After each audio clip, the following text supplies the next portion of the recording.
بسم اللہ الرحمن الرحیم۔ محترم ناظرین، آج آپ کے لیے ایسا وظیفہ لے کر آیا ہوں، آپ یقین کریں کہ صرف میرے کہنے پر ایک مرتبہ پڑھ لیں تو دیکھ لیجئے گا آپ کے رزق میں کتنا اضافہ ہوتا ہے۔ جن دوستوں نے میرے چینل کو سبسکرائب نہیں کیا وہ چینل کو سبسکرائب کر دیں۔ اتنی زیادہ آپ کو دولت مل جائے گی کہ سنبھالنا آپ کے لیے مشکل ہو جائے گا۔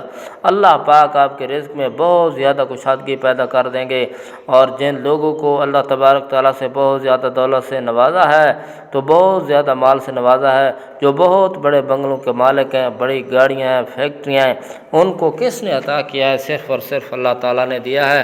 اللہ پاک آپ کو بھی عطا کر سکتا ہے اگر آپ یقین کامل کے ساتھ، اگر آپ اللہ پر یقین کامل کے ساتھ بھروسہ کریں تو اللہ تعالیٰ سے مانگیں، وہ ضرور آپ کو عطا کرے گا۔ یہ عمل آپ کر لیں، اللہ پاک آپ کی قسمت کو بدل دیں گے۔ اور جو ہم آپ کو وظائف بتاتے ہیں یا جو آپ کو اعمال بتاتے ہیں، یہ ہم آپ کو اپنی طرف سے نہیں بتاتے، بلکہ بزرگان دین کے بتائے ہوئے اعمال ہیں، قرآن و حدیث سے ثابت ہیں، اور ان اعمال کو کرنے سے اللہ پاک آپ کی قسمت کو بدل دے گا۔ جو بھی حالات بہتر کرتے ہیں، مشکلات ہیں جو آسان ہوتی ہیں، جو بڑے بڑے علماء کرام، بڑے بڑے لوگ جنہوں نے کامیابیاں حاصل کی ہیں، انہوں نے انہی اعمال کو پڑھ کر اللہ پاک سے مانگا اور انہی مشکلات حل ہوئیں، اور وہی اعمال ہم آپ کے ساتھ شیئر کرتے ہیں۔ یہ بہت زیادہ آپ لوگوں کے لیے قیمتی ہیں، کیونکہ اللہ پاک نے قرآن مجید میں ہر مرض کا علاج رکھا ہے، اور یہ اعمال قرآن مجید سے اٹھائے جاتے ہیں، اور ان کا پڑھنا اللہ تبارک تعالیٰ کی فوری غیبی مدد لے کر آتا ہے۔ ہر انسان کی مدد اللہ تبارک تعالیٰ ہی کی کرتا ہے، اور ہر چیز کی مدد کرنے والی ذات صرف اور صرف اللہ تعالیٰ کی ذات ہے۔ سب کو رزق بھی اللہ پاک کی ذات دیتا ہے، اس کے مال و دار میں برکت بھی اللہ تعالیٰ ڈالتا ہے، اور اگر آپ اللہ پر بھروسہ رکھ کر کام کریں گے، عمل کریں گے، اللہ پاک آپ کی مدد فرمائے گا اور آپ کے حالات بہتر ہوں گے۔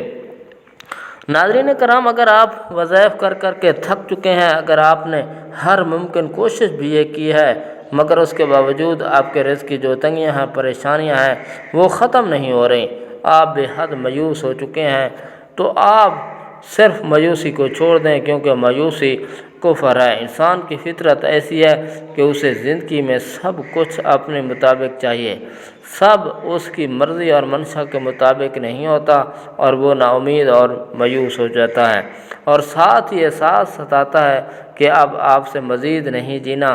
انسان بنیادی طور پر جلد باز واقع ہوا ہے۔ حدیث نبوی کا مفہوم ہے کہ اگر صدقہ دینے والا جان لے اور سمجھ لے کہ صدقہ فقیر کے ہاتھ میں جانے سے اللہ پاک اس کے ہاتھ میں جاتا ہے، تو یقیناً دینے والے کو لذت دینے والے سے کہیں زیادہ ہوگی۔ صدقہ جنت کے دروازوں میں سے ایک دروازہ ہے۔ صدقہ اعمال صالح میں بہت افضل ہے۔ سب سے افضل صدقہ کھانا کھلانا ہے۔ صدقہ قیامت کے دن سایہ ہوگا، آپ نے دینے والے کو آگ سے خلاصی دلائے گا۔ صدقہ اللہ جلالہ کے غضب کو ٹھنڈا کرتا ہے اور قبر کی گرمی کو ٹھنڈک کا سامان کرتا ہے۔ میت کے لیے بہترین ہدیہ، سب سے زیادہ نفع بخش چیز صدقہ ہے، اور صدقہ کے ثواب کو اللہ تعالیٰ بڑھاتے رہتے ہیں۔ صدقہ مصطفیٰ ہے، نفس کی پاکی کا ذریعہ، نیکیوں کو بڑھاتا ہے۔ صدقہ قیامت کے دن صدقہ کرنے والے کے چہرے کا سرور اور تازگی پیدا ہوتی ہے۔ صدقہ قیامت کی ہولناک خوف سے امان ہے اور گزرے ہوئے پر افسوس نہیں ہونے دیتا۔ صدقہ گناہوں کی مغفرت کا سبب ہے اور کفار کا منہ کالا کرتا ہے۔ صدقہ خوشخبری ہے، حسن خاتمہ کی، فرشتوں کی دعا کا سبب ہے۔ صدقہ دینے والا بہترین لوگ سے ہیں، اور اس کا ثواب ہر شخص کو ملتا ہے، اس میں کسی طور پر بھی شریک ہو۔ صدقہ دینے والے سے خیر کثیر بڑے اجر کا درجہ ہے۔ صدقہ کرنے والا اللہ تعالیٰ کی مخلوق سے محبت کرتی ہے۔ صدقہ کرنے والا کرم اور سخاوت کی علامت ہے۔ صدقہ دعاؤں کے قبول ہونے اور مشکلوں سے نکالنے کا ذریعہ ہے۔ صدقہ بلاؤں کو دور کرتا ہے، دنیا میں 70 دروازے برائی کے بند کرتا ہے۔ صدقہ عمر میں، مال میں اضافے کا سبب ہے، کامیابی اور رزق کا سبب ہے۔ صدقہ علاج بھی ہے، دوا بھی ہے، شفا بھی ہے۔ صدقہ آگ سے جلنے، غرق ہونے، چوری اور بری موت کو روکتا ہے۔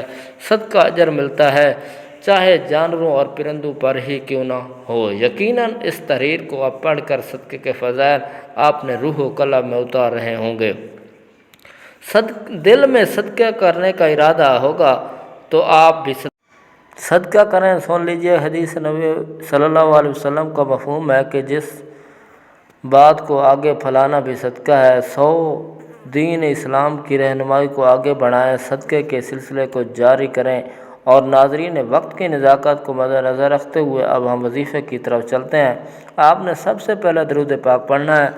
آپ نے 3 مرتبہ کوئی سا بھی درود پاک پڑھ لینا ہے۔ اگر درود ابراہیمی کی فضیلت زیادہ ہے، اسی لیے ہمیشہ درود ابراہیمی ہی پڑھا کریں۔ 1 مرتبہ میرے ساتھ بھی پڑھ لیں تاکہ ثواب ہو۔ اللہم صلی علی محمد وعلی آل محمد کما صلیت علی ابراہیم وعلی آل ابراہیم انک حمید مجید۔ اللہم بارک علی محمد وعلی آل محمد کما بارکت علی ابراہیم وعلی آل ابراہیم انک حمید مجید۔ پھر جیسے ہی آپ درود پاک پڑھ لیں، اگر آپ کے پاس تسبیح موجود ہے تو تسبیح کر لیں۔ اگر اسی وقت تسبیح نہیں ہے تو سیدھے ہاتھ کی انگلیوں پر بھی یہ وظیفہ کر سکتے ہیں۔ پھر تسبیح یا انگلی کے حصے یعنی پہلے دانے پر آپ نے یا حی یا قیوم آپ نے 100 مرتبہ صرف پڑھنا ہے۔ اس کے بعد آپ نے مکمل سورۃ کوثر پڑھنی ہے۔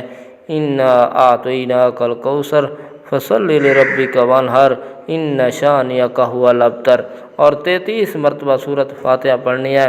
اور اس کے بعد 3 مرتبہ سورۃ قریش پڑھنی ہے۔ سورۃ قریش ہم آپ کو پڑھ کر بھی سناتے ہیں۔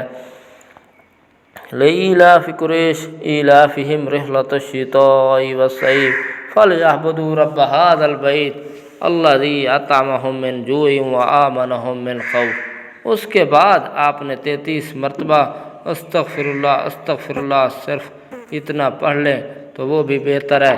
اگر نہیں تو استغفر اللہ کی مکمل تسبیح کریں۔ استغفر اللہ ربی من کل ذنب واتوب الیہ۔ آخر میں دوبارہ آپ نے پھر 3 مرتبہ درود ابراہیمی پڑھ لینا ہے۔ آپ کسی بھی قسم کے وظیفے کے لیے ہمیشہ درود ابراہیمی ہی پڑھا کریں۔ ہو سکے تو ہاتھ کی انگلیوں کے پوروں پر بھی یہ وظیفہ کیا کریں۔ اگر ہاتھوں کی انگلیوں پر گننے میں دشواری ہے تو بے شک آپ تسبیح استعمال کر سکتے ہیں، لیکن ہاتھوں پر شمار کرنا بہت زیادہ افضل ہے۔ اس تسبیح کے بعد اللہ تعالیٰ نے نہایت خلوص اور درد مندانہ انداز میں گڑ گڑا کر اپنی مشکلات اور حاجت کی دعا کریں۔ انشاءاللہ اللہ تعالیٰ اس کی دعا قبول فرمائیں گے، لیکن اس بات پر وعدہ کر دیں کہ آپ صرف وظیفے کے لیے ہی نماز نہیں پڑھتے بلکہ نماز کو مستقل عادت بنا لیں۔ نماز کی اسلام میں بہت زیادہ فضیلت ہے۔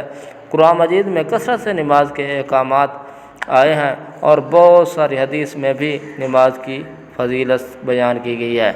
سب سے پہلے نماز کا ہی سوال کیا جائے گا، اس لیے نماز پڑھو گے تو کامیاب ہو جاؤ گے، ورنہ شاید دنیا میں ہی کامیابی ہو جائے لیکن آخرت میں ذلیل اور رسوا ہوں گے۔ اس وظیفے کو کرنے کی 2 شرطیں ہیں۔ 5 وقت کی نماز باقاعدگی سے ادا کی جائے اور صرف رزق حلال ہی کمائیں، اور پھر اس میں سے سب کچھ بھی کھائیں اور اپنے گھر والوں کو بھی حلال کھلائیں۔ اور اس وظیفے کو سچے دل سے کیا جائے تو انشاءاللہ اللہ تعالیٰ آپ کو ضرور کامیاب کریں گے۔ آج میں آپ کو پیارے آقا حضرت محمد صلی اللہ علیہ وسلم کے ایک بہت پیارے فرمان کے بارے میں بتانے جا رہا ہوں، جس کے بارے میں پیارے آقا صلی اللہ علیہ وسلم نے فرمایا، اگر انسان کی زندگی میں یہ 4 چیزیں آ جائیں تو اس کے چہرے کی رونق چلی جاتی ہے اور اس کا چہرہ بے رونق ہو جاتا ہے، اس کے گھر کی خوشیاں سکون جاتا رہتا ہے۔ دوستو، جیسا کہ آپ سب کو علم ہے کہ ہر انسان اپنی خوبصورتی کو بڑھانا چاہتا ہے، بے سکونی سے نجات حاصل کرنا چاہتا ہے، تو کیونکہ نہ آج آپ کو وہ باتیں بتائیں جائیں گے جن سے آپ پرہیز کر لیں تو آپ کا چہرہ بھی رونق ہو جائے گا، چہرے پر رونق آ جائے گی، نور آ جائے گا، آپ کو خوشیاں ملنی شروع ہو جائیں گی۔ دوستو، پیارے آقا صلی اللہ علیہ وسلم نے فرمایا، زنا کرنے سے چہرے کی رونق ختم ہو جاتی ہے، عزت کرنا انسان کی عزت نہیں کرتا، خوشیاں جاتی رہتی ہیں، چاہے وہ انسان کے بارے میں ہوں یا روزی کے معاملے میں، کسی بھی چیز کے بارے میں جو شخص اس کی عزت نہ کرے اس کی خوشیاں ختم ہو جاتی ہیں۔ فضول کسی بات پر بحث کرنا، کسی غلط کام کو بغیر کسی خوف کے کرنے کے خوشیاں ختم ہو جاتی ہیں، چہرے میں رونق ختم ہو جاتی ہے۔ دوستو، اکثر لوگ کسی کام کو غلط کام کرتے ہیں، اس کے دل میں ذرا سے بھی خوف پیدا نہیں ہوتا، ان کے لیے فرمایا گیا ہے کہ اس کے چیز سے پرہیز کر لیں، اس کے چہرے کی رونق قرار رہے گی، خوشیاں بھی انشاءاللہ مزید آئیں گی۔ لہٰذا آپ چاہتے ہیں کہ رونق آئے، خوشیاں ملتی رہیں، پرہیزگار بن جائیں، وفادار قائم ہو جائے، دوسروں کے ساتھ رحم دلی سے پیش آئیں، کبھی جھوٹ مت بولیں، کبھی زندگی میں زنا مت کریں، تو آپ کے چہرے کی رونق کی خوشیاں آ جائیں گی۔ آخر میں دعا ہے کہ اللہ تعالی ہمارے اس وظیفے میں کی گئی کسی بھی قسم کی کمی کوتاہی کو معاف فرمائے اور ہمیں پکا سچا مسلمان بنائے، ہمیں 5 وقت نماز باجماعت ادا کرنے کی توفیق عطا فرمائے، ہمیں صراط مستقیم پر چلنے کی توفیق عطا فرمائے۔ دوستوں سے گزارش ہے کہ اللہ کے 99 نام میں سے ایک نام ضرور ٹائپ کریں۔ اللہ تعالی ہم سب کا حامی ناصر ہو۔ السلام علیکم ورحمۃ اللہ۔